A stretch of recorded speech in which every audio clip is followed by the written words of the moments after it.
you have spent a good bit of time interacting with corporations and know a good bit about what they face in this domain of innovation, technology development. Can you comment on the current place of corporations in this very competitive environment they're in? Sure, glad to.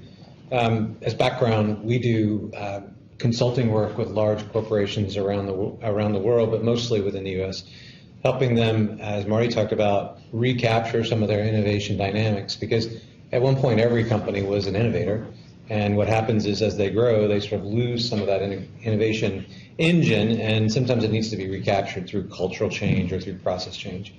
And when we were preparing for the panel, one of the things that we talked a lot about was the increasingly interesting interplay between corporations and universities and other organizations that generate intellectual property.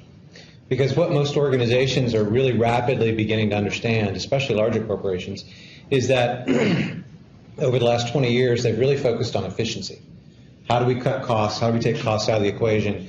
And there's been a no counterbalancing effort on what I would call innovation. And what that's meant is that they are very effective at what they do today, and they're very ineffective at discovering the future. And a new generation of leaders of corporations is emerging that recognizes that this quandary can't continue. For example, if you look at Lafley, who ran P&G prior in years past, he basically made a statement about 10 years ago that said, although we have the largest R&D organization in the consumer packaged goods industry, more of our products and services are going to come from ideas that come from outside the organization than inside. And that spawned the idea of open innovation.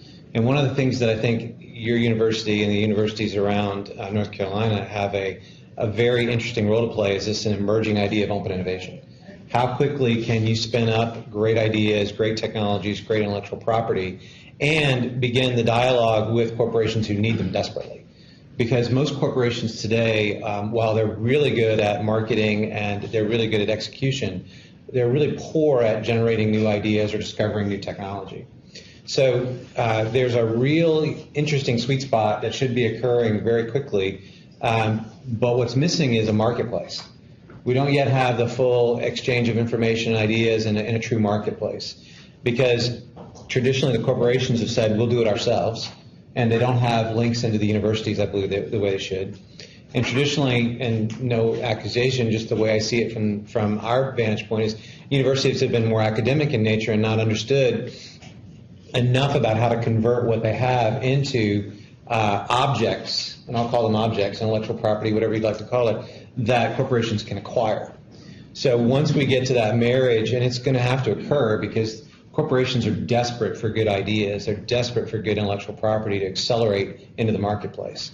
So there's a really interesting time right now for us of trying to understand how to encapsulate more of this open innovation that you may hear people talk about, and how to address both sides of what should be a burgeoning marketplace.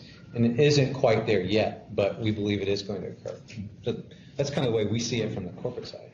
Excellent. Thank you, Jeffrey. Kim's